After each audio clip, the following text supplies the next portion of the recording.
Substance is resistant to cleaning efforts.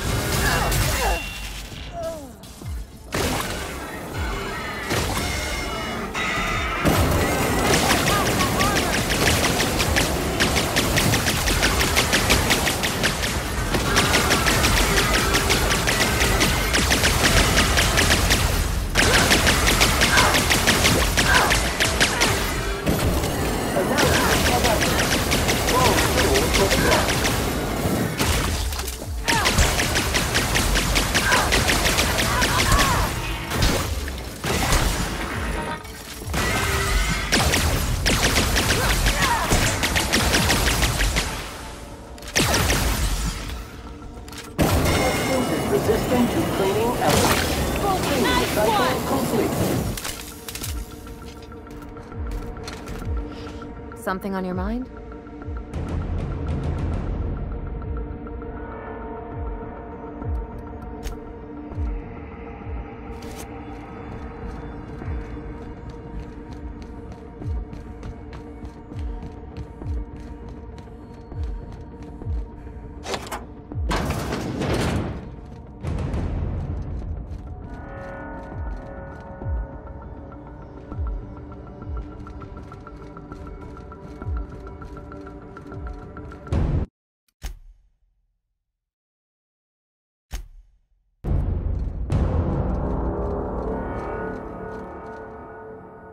Why won't you just die?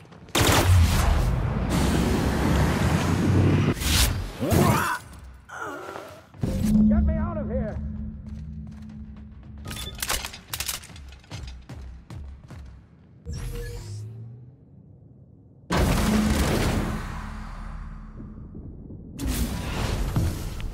You don't know how glad I am to see you.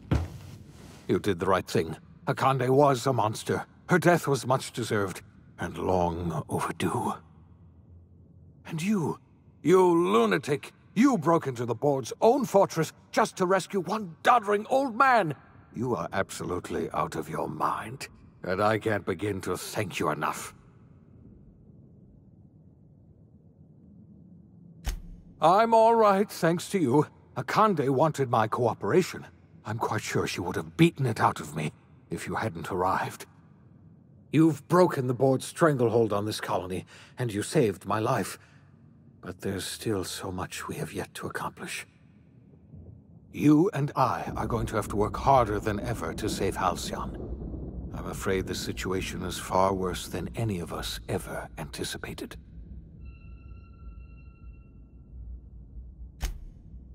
Earth has gone dark. We haven't received a single message in 3 years.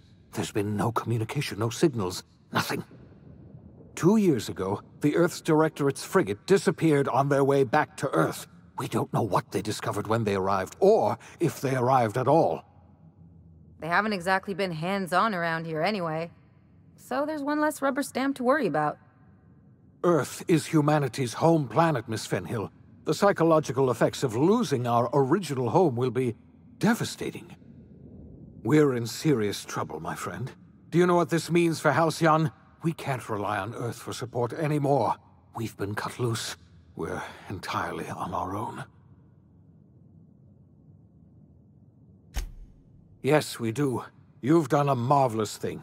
You've succeeded where anyone else would have failed, including me. We must begin the revival process immediately, starting with the Hope's brightest minds, and then we're going to fix this damn colony, one problem at a time. We're going to need a leader, and I can't imagine a better person for the job than you.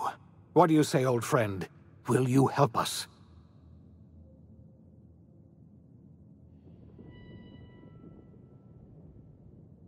You won't hear a word of disagreement from me. When I revived you, I thought we were going to save this colony all by ourselves, but I was wrong. We can't save Halcyon on our own. We're all going to have to pull together, somehow. We are not a colony anymore. Our last connection to Earth has been severed. I don't know if we'll survive, but we're going to have to try our best.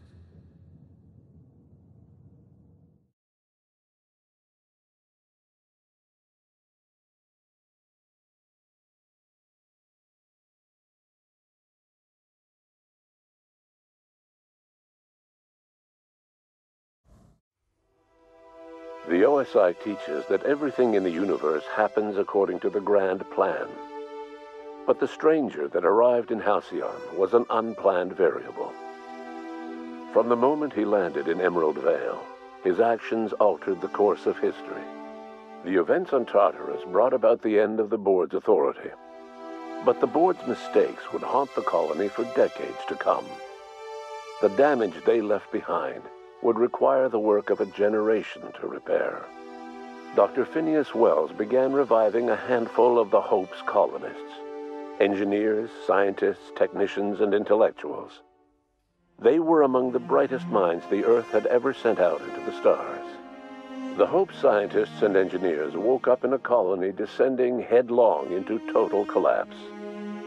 With no way to return to Earth, they had no choice but to band together and devote themselves to the cause of saving Halcyon. The people of Halcyon were nothing if not hardy.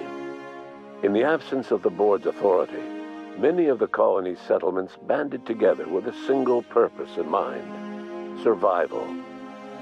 Life was especially hard in the years to come.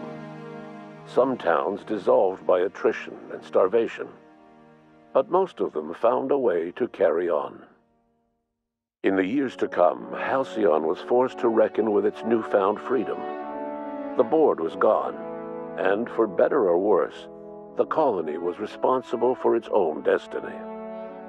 As the colony struggled to survive, the inspirational story of the iconoclasts spread like wildfire, and Graham was able to bring many of the smaller Terra 2 townships into the fold.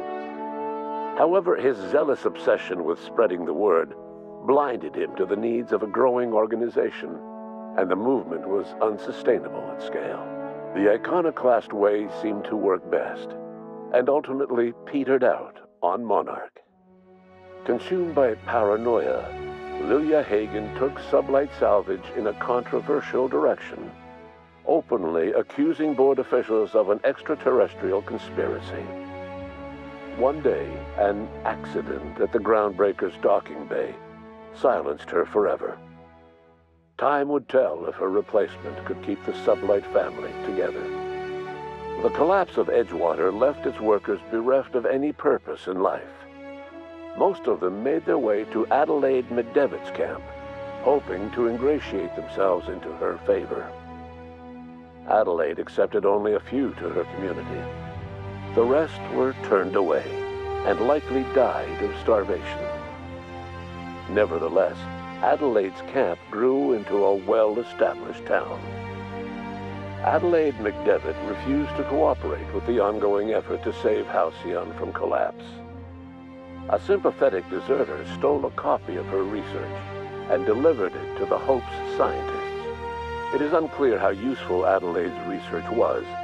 An optimistic estimate suggests her work may have bought Halcyon another few years of survival.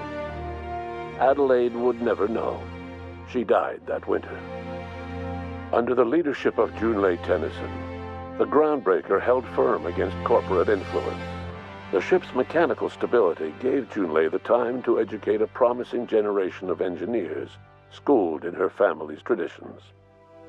The future of the Groundbreaker looks promising. The rediscovery of the Hope and the abandonment of the lifetime employment program forced Byzantium to come to terms with some uncomfortable realities about the state of Halcyon. While Byzantines were reluctant to surrender the luxuries they'd grown accustomed to, the board's diminished authority gave them little choice in the matter. Nearly everyone had to learn to make do with less. Some even had to get jobs. It was a dark time indeed. Your influence shifted Ellie's perspective.